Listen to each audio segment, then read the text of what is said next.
मानक आशुलिपि अभ्यास 64 गति 100 शब्द प्रति मिनट।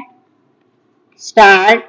सरकार की प्राथमिकताओं की सूची में आवास को बहुत निचला स्थान मिला हुआ है।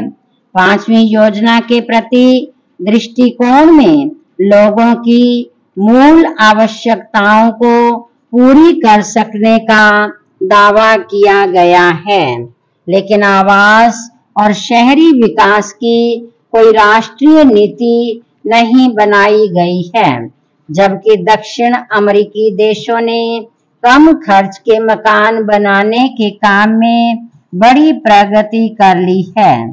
किसी भी राष्ट्रीय आवास नीति का मुख्य उद्देश्य यह होना चाहिए कि ज्यादा से ज्यादा मकानों के निर्माण को प्रोत्साहन दिया जाए और शहरों में किराए इस स्तर पर नीचे रखे जाएं कि मकानों के किराएदार उनका बोझ झेल सकें। लेकिन लगता है कि अब तक केवल ध्यान इस बात पर दिया गया है कि शहरी जमीन और संपत्ति की कीमतों में तथाकथित अनर्जित वृद्धि को किस प्रकार बटोरा जाए, और जो व्यक्ति या संस्थाएं आवास के क्षेत्र में कुछ पहल या उद्यम दिखाते हैं, उनके रास्ते में किस प्रकार ज्यादा से ज्यादा अड़चनें डाली जाएं। मकानों का अकाल मुख्य रूप से सरकार का बनाया हुआ है, क्योंकि शहरी संपत्ति पर सरकारी हमलों से इस क्षेत्र में पूंजी नियोजन नहीं हो पा रहा है।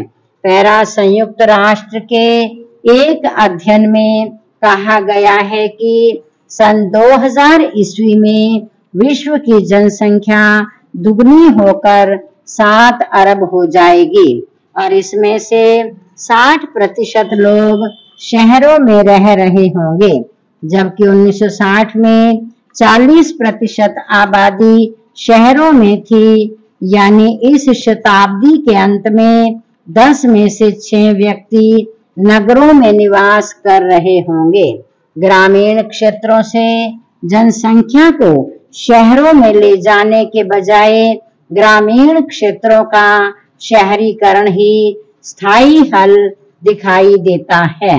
इस समय आवश्यकता गांवों में आवास की व्यवस्था करने की है।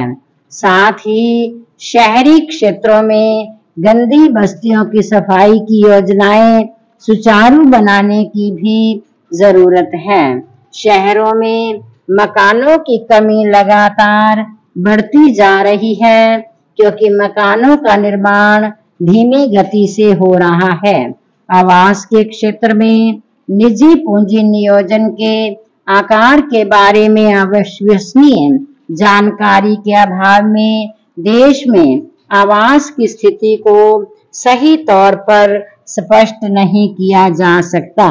इस क्षेत्र में निजी पूंजी नियोजन सरकारी पूंजी से कहीं ज्यादा है। नगरों में निजी मकानों का निर्माण कार्य अवश्य ही महत्वपूर्ण भूमिका निभाता है। सरकारी संस्थाएं कुल मांग का कम हिस्सा ही पूरा कर सकती हैं।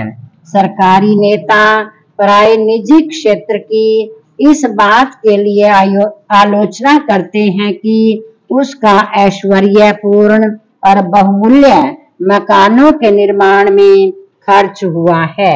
यह सभी जानते हैं कि इमारती सामान और धन का प्रयोग लाखों सादे मकान बनाने में किया जाना चाहिए, किंतु इस बारे में कुछ विश्वसनीय आंकड़े इकट्ठा करना जरूरी है कि निजी क्षेत्र का ऐश्वर्यपूर्ण मकानों के निर्माण में कितना धन और इमारती सामान लगता है, जिसे प्रस्तावित प्रतिबंधों से बचाकर आम जनता के लिए आवास उपलब्ध कराने में लगाया जा सकता है।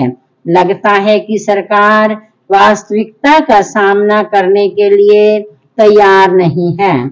यह सर्वमान्य तथ्य है कि चाहे गरीब हो अथवा अमीर, प्रत्येक को बनाए रखने के लिए आवास, भोजन, वस्त्र की आवश्यकता होती है। इस दृष्टि से आज हमारी स्थिति मात्र गरीबी हटाने की नहीं, अपितु उससे भी कहीं अधिक महत्वपूर्ण कंगाली कम करने की है। विराम।